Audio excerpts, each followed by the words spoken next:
नमस्कार सभी विद्यार्थियों को। आज हम एनसीईआरटी अध्याय तीसरा परमाणु और अणु काव्यांकन भाग तीसरा का अध्ययन करेंगे। हम 3.2 से 3.2.2 तक के अनुभाग को पढ़ेंगे। यह एक अस्वीकरण है। आइए इस व्यांकन के बाद आप क्या समझने में सक्षम होंगे इस विषय पर नजर डालते हैं। इस व्यांकन का उद्देश्य है कि आप समझ पाएं कि परमाणुओं के महत्व और दृष्टिकोण को। आज हम एनसीईआरटी के अनुसार जो विषय शुरू करेंगे उसमें पहला है 3.2 परमाणु क्या है। इसमें हम 3.2.1 देखेंगे कि विभिन्न तत्वों के परमाणुओं के आधुनिक युग के प्रतीक क्या है। अगले चरण में हम 3.2.2 परमाणु द्रव्यमान पर चर्चा करेंगे। अंत में हम निष्कर्ष के साथ आज की कक्षा को समाप्त करेंगे। डाल्टन के परमाणु सिद्धांत के बारे में से शुरू करते हैं। डाल्टन के परमाणु सिद्धांत कहता है कि सभी पदार्थ चाहे वे कितने भी बड़े या छोटे हों, परमाणु नामक अविभाज्य अत्यंत छोटे कणों से बने होते हैं। परमाणु को किसी तत्व के सबसे छोटे कण के रूप में परिभाषित किया जाता है। इसका मतलब कि अगर आप किसी तत्व को विभाजित करते रहेंगे तो आप अंततः उस तत्व के एकल परमाणु तक पहुंच जाएंगे जिसमें अभी भी तत्व के सभी गुण होंगे। अब यह महत्वपूर्ण है कि ध्यान दें कि परमाणु स्वतंत्र रूप से मौजूद हो सके। यहाँ नहीं, कुछ परमाणु एकल मौजूद रह सकते हैं। दूसरे जैसे हाइड्रोजन या ऑक्सीजन आमतौर पर अन्य परमाणुओं के साथ मिलकर अणु बनाते हैं। जब भी परमाणु किसी अणु का हिस्सा होते हैं तब भी प्रत्येक परमाणु अपने सभी रासायनिक गुण बना रखता है। इसका मतलब कि परमाणु की पहचान नहीं बदलती भले ही वे दूसरों के साथ बंध जाए। परमाणु अविश्वसनीय रूप से छोटे होते हैं, इतने छोटे कि हम उनके आकार को नैनोमीटर में मापते हैं। 1 नैनोमीटर 1 मीटर का 1 अरबवां हिस्सा होता है। किसी परमाणु का सामान्य व्यास 0.1 से 0.5 नैनोमीटर के बीच होता है। चलिए हम यह समझने की कोशिश करते हैं कि एक परमाणु वास्तव में कितना छोटा हो सकता है। आइए इकाई रूपांतरण को देखते हैं। 1/10⁹ मीटर बराबर 1 नैनोमीटर होता है। दूसरे शब्दों में 1 नैनोमीटर 1 मीटर का 1 अरबवां हिस्सा है। यह हमें यह समझने में मदद करता है कि परमाणुओं का पैमाना कितना छोटा होता है और इन्हें मापने के लिए हमें विशेष इकाइयों की आवश्यकता क्यों होती है। इसे दूसरे तरीकों से कहें तो 1 मीटर बराबर 10⁹ नैनोमीटर होता है। चलिए विभिन्न पदार्थों के आपेक्षिक आकारों को देखकर आगे बढ़ते हैं। अब चलिए इस तालिका का निरीक्षण करते हैं जो कई पदार्थों की मीटर में त्रिज्या दिखाती है। ध्यान दें कि हाइड्रोजन का एक परमाणु लगभग 10⁻⁻10 मीटर होता है, जो अविश्वसनीय रूप से छोटा होता है। जैसे जैसे हम ऊपर की ओर बढ़ते हैं, एक जल अणु लगभग 10 घात ऋण 9 मीटर होता है और एक हीमोग्लोबिन अणु किसी भी बड़ा इससे भी बड़ा होता है, जो 10 घात ऋण 8 मीटर होता है। इनकी तुलना 10 घात ऋण 4 मीटर के रेत के दाने, 10 घात ऋण 3 मीटर की चींटी और 10 घात ऋण 1 मीटर के सबसे तेब से कर सके। यह हमें दिखाता है कि परमाणु स्तर से लेकर रोजमर्रा की वस्तुओं तक आकार में कितना विशाल अंतर होता है। अब हम परमाणुओं के महत्व और दृष्टिकोण को देखेंगे। पहले चलिए परमाणुओं के महत्व के बारे में बात करते हैं।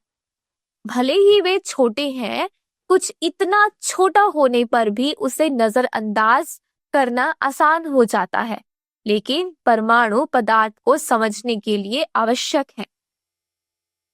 यहाँ ध्यान दें कि परमाणु छोटे होते हैं और बेहद ही छोटे होते हैं और अमिहतीन लग सकते हैं। हालांकि हम उन्हें अपनी आंखों से नहीं देख सकते, वे हमेशा मौजूद रहते हैं और हमारे चारों ओर की हर चीज को बनाते हैं। अपने छोटे आकार के बावजूद परमाणु सभी पदार्थों के मौलिक निर्माण खंड हैं। हमारे चारों ओर सब कुछ ठोस, तरल, गैस परमाणुओं से बना है, जो अलग अलग तरीकों से व्यवस्थित होते हैं। अब आइए हम देखें कि परमाणु पूरी दुनिया को कैसे बनाते हैं। दुनिया में हर चीज परमाणुओं से बनी होती है। उदाहरण के लिए पानी 2 हाइड्रोजन परमाणुओं और 1 ऑक्सीजन परमाणु से बना होता है, जो मिलकर एक अणु बनाते हैं। हालांकि परमाणु को नंगी आंखों के से नहीं देखा जा सकता, वे हमेशा मौजूद रहते हैं। वैज्ञानिक परमाणुओं को देखने के लिए इलेक्ट्रॉन माइक्रोस्कोप जैसे विशेष उपकरणों का उपयोग करते हैं। अब आइए हम परमाणुओं के निरंतर प्रभाव को देखते हैं। यह एक मुख्य विचार है, परमाणु हमेशा मौजूद और सक्रिय रहते हैं, भले ही हम उन्हें अपनी आंखों से नहीं देख सकते। ध्यान दें कि परमाणु हमारे द्वारा किए गए सभी कार्यों को कैसे निरंतर प्रभावित करते हैं। उदाहरण के लिए, जब आप किसी वस्तु को छूते हैं तो आपको जो अनुभव होता है वह आपकी त्वचा के परमाणुओं और वस्तु के परमाणुओं के बीच होने वाली अंतःक्रिया के कारण होता है। उनकी उपस्थिति और परस्पर क्रियाएं सभी भौतिक और रासायनिक प्रतिक्रियाओं में महत्वपूर्ण है। चाहे वह पानी का उबलना हो, बैटरी द्वारा किसी उपकरण के ऊर्जा देना हो या आपके शरीर में होने वाली रासायनिक अभिक्रिया हो, परमाणु हमेशा शामिल होते हैं। अब आइए हम दृश्यकरण के लिए आधुनिक तकनीकों पर ध्यान केंद्रित करते हैं। आधुनिक प्रौद्योगिकी में हुए विकास हमें परमाणुओं की आवर्धित छवि देखने की अनुमति देते हैं।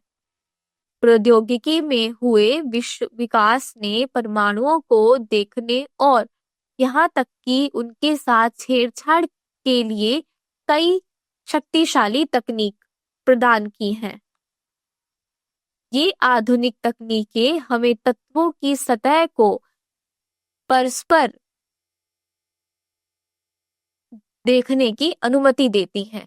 उदाहरण के लिए, हम अब किसी सामग्री की सतह पर पैटर्न में व्यवस्थित व्यक्तिगत परमाणुओं का निरीक्षण कर सकते हैं, जो कुछ दशक पहले कल्पना से परे था। परमाणुओं को देख पाने से हम वस्तुओं की संरचना और उनके व्यवहार को बेहतर तरीके से समझ सकते हैं। उदाहरण के लिए, यह जानना है कि सिलिकॉन में परमाणु कैसे व्यवस्थित होते हैं हमें बेहतर कंप्यूटर चिप्स बनाने में मदद करता है। यहाँ आप सिलिकॉन की सतह की एक वास्तविक छवि देख सकते हैं, तो जो उत्पन्न उपकरणों से ली गई है। ये छवि बहुत ही ज्यादा उन्नत उपकरणों से ली गई है और हम देख सकते हैं कि कितनी साफ है ये चित्र। इससे हमें पता चलता है कि परमाणु वास्तविक होते हैं और उनकी व्यवस्था महत्वपूर्ण होती है। चलिए पहले यह देखते हैं कि हम प्रतीकों का उपयोग करके परमाणुओं का प्रतिनिधित्व कैसे करते हैं। यहाँ शीर्षक है आधुनिक युग के परमाणुओं के प्रतीक। यह महत्वपूर्ण है क्योंकि प्रतीक हमें भौतिकी और रासायनिक विज्ञान में तत्वों के बारे में तेजी से और स्पष्ट रूप से संवाद करने में मदद करते हैं। हम देखेंगे कि समय के साथ ये प्रतीक कैसे बदले हैं, सबसे पुराने विचारों से शुरू करते हुए। पहले ध्यान दें कि डाल्टन प्रारंभिक वैज्ञानिकों में से एक परमाणुओं को दर्शाने के लिए चित्रात्मक प्रतीकों का उपयोग करते थे। ये सरल चित्र या साकार आकार थे जिनमें से प्रत्येक एक अलग तत्व के लिए खड़ा था। यहाँ आप एक चित्र देख सकते हैं जो कि है चित्र 3.3, जो कुछ तत्वों के लिए डाल्टन के मूल प्रतीकों को दर्शा रहा है। ध्यान दें कि प्रत्येक तत्व का अपना अद्वितीय चित्रण था। यह उजागर करता है कि एक सरल अक्षर आधारित प्रणाली की आवश्यकता क्यों थी। याद रखें कि अक्षरों का उपयोग करना बहुत अधिक कुशल है और जैसे जैसे हम अधिक तत्वों का अध्ययन करते हैं, भ्रम से बचने में मदद करता है। चलिए पहले देखते हैं कि तत्वों के नाम और प्रतीक कैसे प्राप्त होते हैं। पहले आइए हम ध्यान दें कि तत्वों के नाम कहाँ से आते हैं। कई तत्वों के नाम उन स्थानों से जुड़े होते हैं जहां उनकी खोज पहली बार हुई थी। यह ऐतिहासिक संबंध हमें तत्वों की पृष्ठभूमि और खोज के बारे में संकेत देता है। उदाहरण के लिए कुछ तत्वों का नाम विशिष्ट स्थानों के बाद रखा गया है, जैसे तांबे का नाम साइप्रस के बाद रखा गया था। रोमनों को साइप्रस द्वीप पर स्थित खानों में से अपनी तांबे की एक महत्वपूर्ण मात्रा प्राप्त हुई थी। अब आइए हम तत्वों को उनके नाम प्राप्त करने का एक और तरीका देखें। कुछ उनके रंग या किसी विशेष विशेषता के नाम पर रखे गए हैं। यह हमें तत्व के नाम को हमारे द्वारा देखे जा सकने वाली या पहचानी जा सकने वाली किसी चीज से जोड़ने में मदद करता है।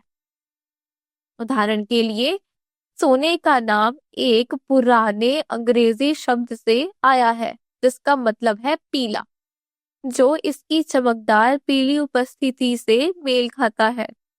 इसलिए खोज के स्थान और भौतिक गुण दोनों ही तत्वों के नामकरण को प्रभावित कर सकते हैं। आइए हम देखें कि आधुनिक रसायन विज्ञान में नामकरण कैसे काम करता है। इसे देखते हुए आगे बढ़ते हैं। ब्रिजेलियस नामक एक वैज्ञानिक ने इस प्रणाली में सुधार किया।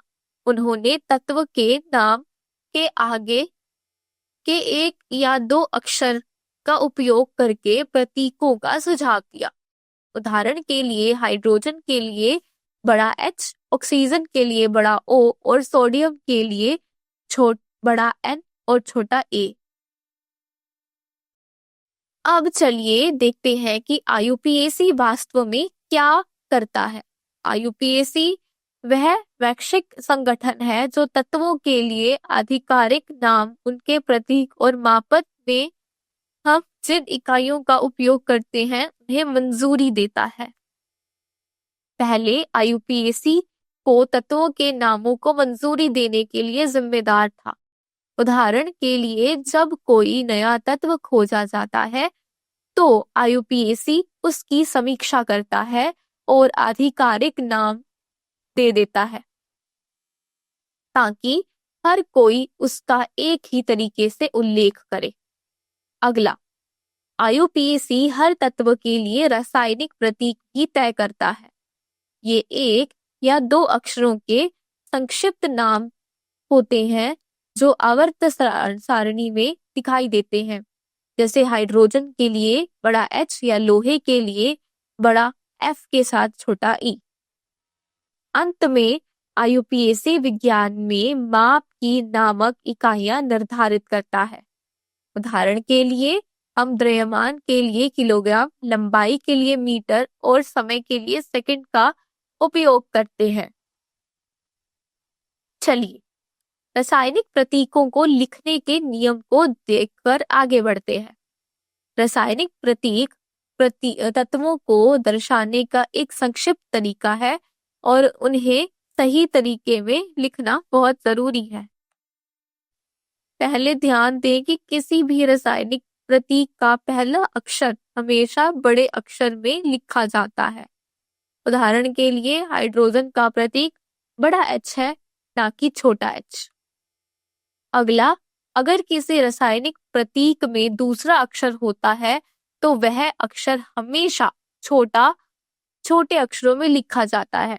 उदाहरण के लिए एल्यूमीनियम का प्रतीक बड़ा A और छोटा l है, ना कि बड़े A के साथ बड़ा L। चलिए कुछ उदाहरण देखते हैं ताकि ये नियम हमें स्पष्ट हो जाए। उदाहरण के लिए हाइड्रोजन का प्रतीक बड़ा H है। यह सिर्फ एक बड़ा अक्षर है जो हमने चर्चा की गई नियम का पालन करता है। अब एल्यूमीनियम लें, इसका प्रतीक बड़ा A के साथ छोटा l है, जिसमें हमने वही कहा कि एक अक्षर बड़ा होगा और दूसरा अक्षर छोटा होगा। अंत में आइए हम कोबाल्ट को देखते हैं, जिसका प्रतीक CO है, जिसमें एक बड़ा C और एक छोटा O है। इसे हम बड़े C और बड़े O के साथ नहीं लिख सकते। अगर हम इसे बड़े C और बड़े O के साथ लिखते हैं तो वह वास्तव में कार्बन मोनोऑक्साइड का प्रतिनिधित्व करेगा, जो एक यौगिक है, ना कि एक तत्व। चलिए इस बात को देखकर शुरू करते हैं कि तत्वों के चिन्ह कैसे बनाए जाते हैं। पहले ध्यान दें कि कुछ तत्वों के प्रतीकों में तत्व के नाम का पहला अक्षर और बाद के किसी अक्षर का उपयोग किया जाता है। यह हमें उस समय भ्रम से बचाता है जब अलग अलग तत्वों का पहला अक्षर समान होता है। उदाहरण के लिए कार्बन बड़ा C है और लेकिन कैल्शियम बड़े C के साथ छोटा A है। इसलिए हमें चीजों को स्पष्ट रखने के लिए एक प्रणाली की आवश्यकता होती है। चलिए इस नियम के कुछ उदाहरण देखते हैं। उदाहरण के लिए क्लोरीन को Cl से दर्शाया जाता है। यहाँ C पहला अक्षर है, बड़ा C पहला अक्षर है और छोटा l शब्द में बाद में आता है। इस तरह हम क्लोरीन को कार्बन से भ्रमित नहीं करते, जो केवल बड़ा C है। एक और उदाहरण जिंक है, जो Zn का उपयोग करके दर्शाया जाता है। फिर से बड़ा Z पहला अक्षर होता है और छोटा n नाम के बाद आता है, मतलब क्या बड़े Z के बाद लिखा जाता है उसके साथ में। यह विधि प्रतीकों को सूत्रों और समीकरणों में अद्वितीय और पहचानने में आसान दिखाई देने में मदद करती है। अब चलिए देखते हैं कि प्रतीकों का निर्माण कैसे होता है। कुछ तत्वों के प्रतीक वास्तव में उनके नामों को लैटिन, जर्मन या ग्रीक जैसी अन्य भाषाओं से लिए गए हैं। यही कारण है कि कुछ प्रतीक अंग्रेजी नाम से मेल नहीं खाते। उदाहरण के लिए लोहे को लें, जिसका प्रतीक बड़ा एफ के साथ छोटा ई है, जो लैटिन शब्द फेरम से आता है। सोडियम एक और अच्छा उदाहरण है, जिसका प्रतीक बड़े एन के साथ छोटा ए होता है और ये शब्द लैटिन शब्द नेट्रियम से आता है। पोटाशियम का प्रतीक बड़ा के है, जो लैटिन शब्द केलियम से आता है। इसलिए समीकरणों में बड़ा के हमेशा पोटाशियम के लिए खड़ा होता है। संक्षेप में तत्व प्रतीक अंग्रेजी नामों या अन्य भाषाओं के नामों पर आधारित हो सकते हैं और दोनों प्रकार को पहचानना महत्वपूर्ण है। चलिए विज्ञान में तत्वों को कैसे दर्शाया जाता है इसके बारे में देखकर शुरू करते हैं। यहाँ एक तालिका दी गई है जिसपे कुछ तत्व, उनके प्रतीक और उन प्रतीकों की लैटिन या ग्रीक उत्पत्ति दिखाई गई है। ध्यान दें कि सोडियम का प्रतीक बड़े एन के साथ छोटा ए है, जो इसके लैटिन नाम नेट्रियम से आता है। इसी तरह पोटाशियम बड़ा के है, जो केलियम से आता है।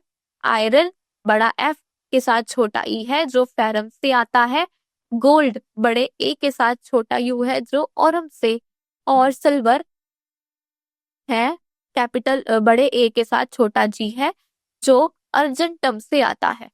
यह हमें यह दिखाता है कि सभी प्रतीक अंग्रेजी नामों से मेल नहीं खाते, इसलिए उनकी उत्पत्ति जानना महत्वपूर्ण है।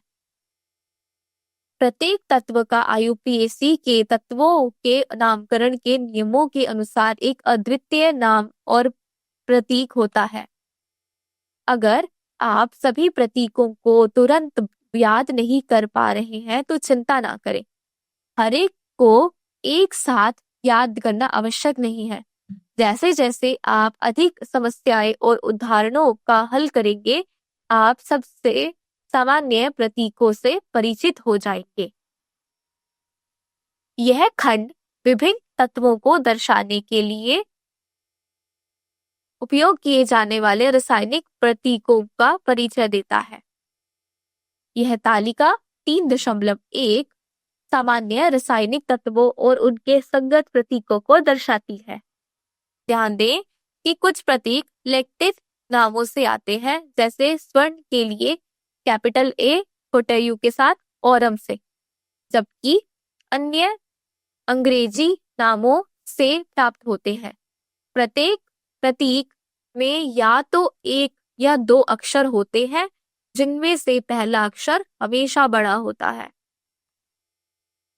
चलिए डाल्टन के परमाणु सिद्धांत और परमाणु द्रव्यमान की अवधारणा को देखते हुए आगे बढ़ते हैं। डाल्टन ने वास्तव में प्रस्ताव दिया कि प्रत्येक तत्व का अपना अद्वितीय परमाणु द्रव्यमान होता है। इसका मतलब है कि एक तत्व के परमाणु दूसरे के परमाणुओं से अलग होते हैं, न केवल उनके गुणों में बल्कि उनके द्रव्यमान में भी। डाल्टन के सिद्धांत ने नियत अनुपात के नियम को समझने में भी मदद की। यह नियम कहता है कि एक रासायनिक यौगिक में हमेशा समान तत्व समान द्रव्यमान अनुपात में होते हैं।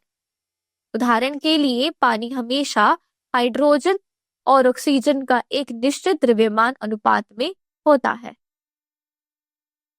डाल्टन के सिद्धांत के कारण वैज्ञानिकों ने वास्तव में परमाणुओं के द्रव्यमान को मापने में रुचि ली।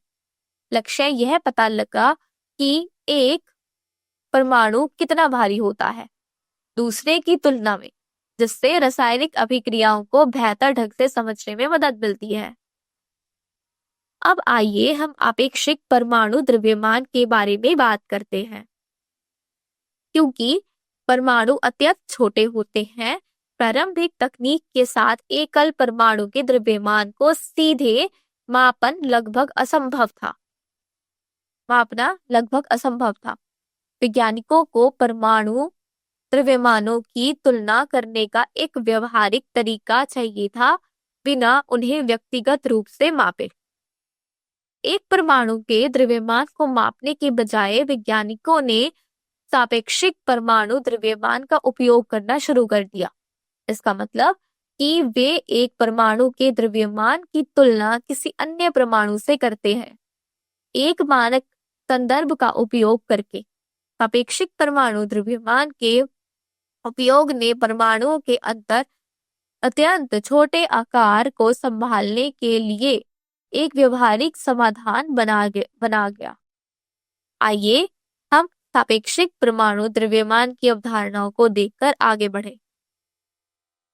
सापेक्षिक परमाणु द्रव्यमानों का निर्धारण निम्नलिखित का उपयोग करके किया जा सकता है। पहली विधि है रासायनिक संयोजन के नियम पर आधारित। ये मौलिक नियम है जो यह वर्णन करता है कि तत्व कैसे अभिक्रिया करते हैं और द्रव्यमान के आधार पर निश्चित अनुपात में संयोजित होते हैं। दूसरी विधि तत्वों द्वारा बनाए गए यौगिकों से प्रयोगात्मक सूचना का उपयोग करती है। इसका मतलब है कि वैज्ञानिक वास्तविक रासायनिक प्रतिक्रियाओं को देखते हैं और मापते हैं कि प्रत्येक तत्व की कितनी मात्रा शामिल है। इन मापनों को विश्लेषण करके हम परमाणुओं के सापेक्षिक द्रव्यमान की गणना कर सकते हैं। आइए एक विशिष्ट उदाहरण को देखें ताकि यह स्पष्ट हो जाए कि कार्बन मोनोऑक्साइड, जिसका सूत्र बड़ा C बड़ा O है, हम देखेंगे कि कार्बन और ऑक्सीजन के द्रव्यमान को इस यौगिक के निर्माण में संयोजित होते हैं। उनके सहायता से हम उनके सापेक्ष परमाणु द्रव्यमानों का निर्धारण कैसे करते हैं। प्रयोगों के आधार पर हम पाते हैं कि 3 ग्राम कार्बन 4 ग्राम ऑक्सीजन के साथ मिलकर कार्बन मोनोऑक्साइड बनाता है। यह प्रयोगशाला के प्रयोगों से सीधा मापा गया है। इस सूचना से हम कह सकते हैं कि कार्बन अपने द्रव्यमान के साथ 4/3 या 1.33 गुना ऑक्सीजन के साथ संयोग करता है। यह अनुपात सापेक्ष परमाणु द्रव्यमान की गणना के लिए महत्वपूर्ण है। आइए परमाणु द्रव्यमान इकाई के बारे में बात करके आगे बढ़ते हैं, जिसे अक्सर AMU या छोटे U के रूप में लिखा जाता है। यह परमाणुओं और अणुओं के द्रव्यमान को मापने के लिए उपयोग की जाने वाली एक विशेष इकाई है, क्योंकि किलोग्राम का उपयोग करने से हमें अत्यधिक छोटी संख्याएं मिलेंगी। पहले ध्यान दें कि परमाणु द्रव्यमान इकाई को पहले छोटे AMU के रूप में संक्षिप्त किया जाता है। यह पुराना शब्द है जो आपको कुछ पाठ्यपुस्तकों या पुराने संसाधनों में अभी भी दिख सकता है। अब IUPAC की नवीनतम सिफारिशों के अनुसार संक्षिप्त नाम छोटा U में बदला गया है, जो यूनिफाइड एटॉमिक मास यूनिट के लिए है। यह अपडेट सभी वैज्ञानिक क्षेत्रों में शब्दावली को मानकीकृत करने में मदद करता है। आइए देखते हैं कि अगर हम परमाणु द्रव्यमान मात्रक को एक कार्बन परमाणु के द्रव्यमान के रूप में परिभाषित करें तो क्या होता है। इस मामले में कार्बन का परमाणु द्रव्यमान 1.00 होगा, 0 U होगा, और ऑक्सीजन का परमाणु द्रव्यमान 1.33 U होगा। यह दृष्टिकोण सुविधाजनक नहीं है, क्योंकि परमाणु द्रव्यमान भिन्न संख्या के रूप में आते हैं, पूर्ण संख्या के बजाय। परमाणुओं की तुलना करते समय पूर्ण संख्याओं के साथ काम करना बहुत आसान है। इसलिए परमाणु द्रव्यमान इकाइयों की परिभाषा को समायोजित किया गया था। चलिए देखते हैं कि वैज्ञानिकों ने परमाणु द्रव्यमान को मापने के लिए एक मानक इकाई का चयन कैसे किया। पहले ध्यान दें कि वैज्ञानिक परमाणु द्रव्यमान के उपयोग को पसंद करते थे जो पूर्ण संख्याएं होती हैं या पूर्ण संख्याओं के बहुत करीब होती हैं। यह गणित को आसान बनाता है और आवर्त सारणी में एक पैटर्न को पहचानने में हमारी मदद करता है। शुरू में वैज्ञानिकों ने परमाणु द्रव्यमान इकाई के रूप में प्राकृतिक रूप से पाए जाने वाले ऑक्सीजन परमाणु के द्रव्यमान का 1/16 या 1/16 तक उपयोग करने का फैसला किया। उन्होंने ऑक्सीजन परमाणु के द्रव्यमान को 16 से विभाजित किया ताकि एक सुविधाजनक संदर्भ मान प्राप्त हो सके। यह विकल्प व्यवहारिक था क्योंकि ऑक्सीजन का सामान्य तत्व है और प्रयोगों में काम करने में आसान है। ऑक्सीजन को चुनने का कारण यह है कि यह कई अन्य तत्वों के साथ प्रतिक्रिया करने योग्य बनाता है।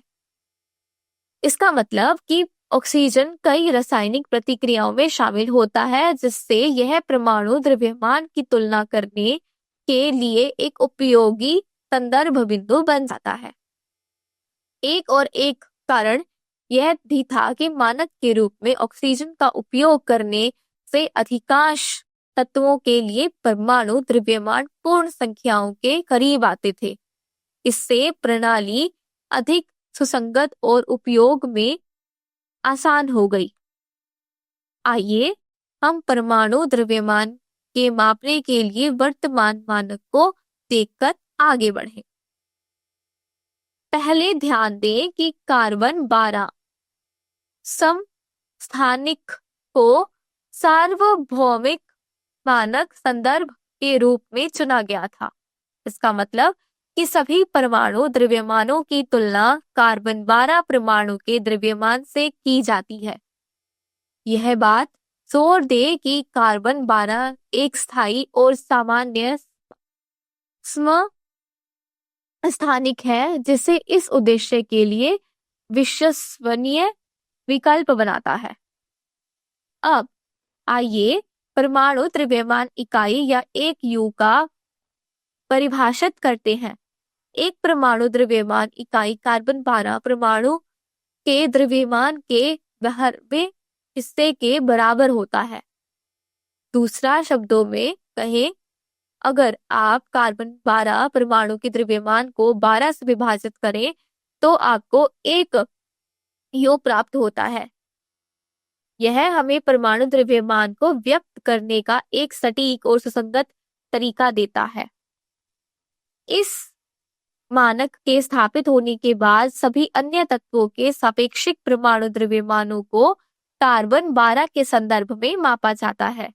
इसका मतलब कि आप हाइड्रोजन या ऑक्सीजन परमाणु का द्रव्यमान देखते हैं तो उसकी तुलना कार्बन 12 के आधारभूत रूप से की जा रही है। यहाँ आप एक चित्र देख सकते हैं जो अवधारणा को समझाता है। संभवतः कुछ तत्वों के परमाणु द्रव्यमान दिखा रहा है, हाइड्रोजन, कार्बन, नाइट्रोजन आदि। अब हम यह जानने वाले हैं कि कैसे हम वस्तुओं के द्रव्यमान को माप सकते हैं। जैसे फलों को, भले ही हमारे पास मानक भार या प्रारंभिक तराजू ना हो। आइए फल विक्रेता की स्थिति पर एक नजर डालते हैं। कल्पना कीजिए कोई व्यक्ति जिसे फलों को मापने की आवश्यकता है लेकिन उसके पास सामान्य मापने के लिए कोई उपकरण नहीं है।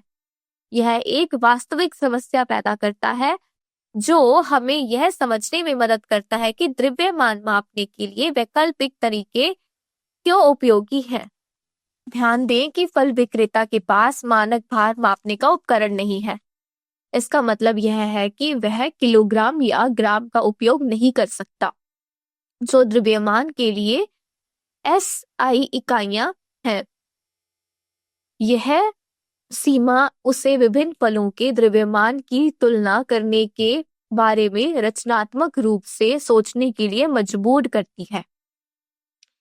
वह अभी भी फलों के द्रव्यमान को मापना चाहता है, भले ही उसके पास प्रारंभिक तराजू ना हो। अब आइए देखें कि वह इसे कैसे हल करता है।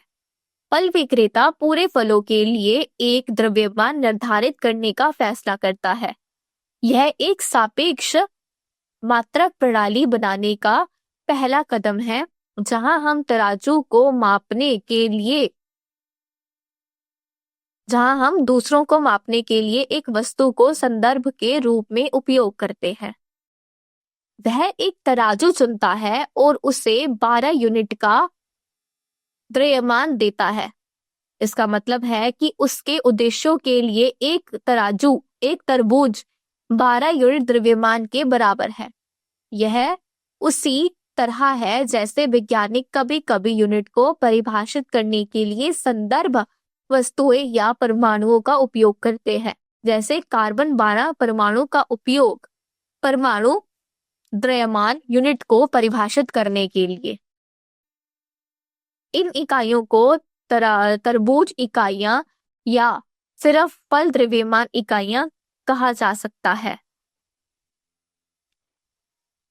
चलिए सोचना शुरू करते हैं कि हम पानी के नारियल को अपने संदर्भ के रूप में कैसे उपयोग कर सकते हैं। कल्पना करें कि विक्रेता अन्य चीजों को मापने में मदद के लिए पानी के नारियल का उपयोग करना चाहता है।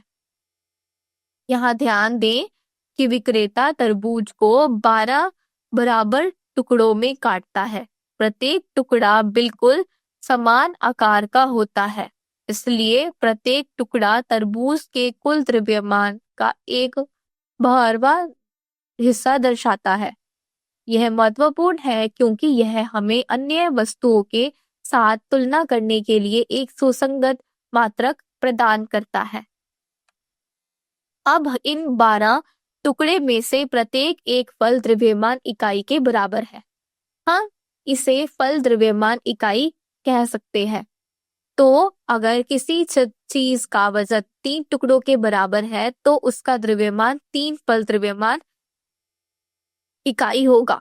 यह किलोग्राम जैसे मानक इकाइयों के उपलब्ध न होने पर द्रव्यमान मापने का एक व्यवहारिक तरीका है। इस चित्र को देखें। यह पूरे तरबूज को दिखाता है। इसके 12 टुकड़ों में कैसे विभाजित किया गया है और प्रत्येक टुकड़े को कैसे संदर्भ के रूप में उपयोग किया जा सकता है। प्रत्येक विक्रेता अब इन टुकड़ों का उपयोग करके अन्य फलों का वजन कर सकता है, तरबूज के टुकड़े के साथ उनके द्रव्यमान की तुलना करके। अब चलिए देखते हैं कि हम अन्य फलों को कैसे माप सकते हैं, उनकी तुलना हमारे संदर्भ खंड से करके। इसका मतलब कि हम पानी के फल के खंड को हमारी मूल इकाई के रूप में उपयोग कर रहे हैं और हर अन्य फल के द्रव्यमान को उससे संबंधित मापा जाएगा। ध्यान दें कि प्रत्येक फल के द्रव्यमान को पानी के टुकड़े के द्रव्यमान के गुणज या भिन्न के रूप में वर्णित किया गया है। उदाहरण के लिए, यदि एक सेब पानी के टुकड़े से 2 गुना भारी है तो इसका द्रव्यमान संदर्भ इकाई का 2 गुना होगा। हम इस सापेक्ष मात्रक को फल द्रव्यमान मात्रक या संक्षेप में FMU कहते हैं। अतः एक FMU एक तराजू तरबूज के टुकड़े के द्रव्यमान के बराबर होता है। यदि एक केला 0.5 FMU है तो इसका मतलब है कि यह तरबूज के टुकड़े से आधा भारी है। इससे एक सामान्य संदर्भ का उपयोग करके विभिन्न फलों की तुलना करना आसान हो जाता है। अब आइए देखें कि इस प्रणाली का व्यवहारिक उपयोग कैसे किया जा सकता है। कल्पना करें कि विक्रेता फल बेचने के लिए इस विधि का उपयोग कर रहा है। किलोग्राम या ग्राम में फलों का वजन करने के बजाय वे अपनी माप की इकाई के रूप में एफएमयू का उपयोग करते हैं। विक्रेता ग्राहकों को प्रत्येक फल का द्रव्यमान एफएमयू के संदर्भ में बताता है। यह विधि हमें फलों को मापने और बेचने का एक सुसंगत तरीका देती है, भले ही हमारे पास एक मानक तोल पैमाना ना हो। अंत में चलिए आज हमने जो प्रमुख अवधारणाएं शामिल की हैं उनका सारांश दें। पहले चलिए डाल्टन के परमाणु सिद्धांत के बारे में बात करते हैं।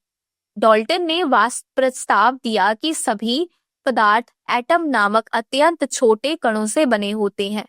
यह पदार्थ की संरचना को समझने में एक प्रमुख असफलता थी।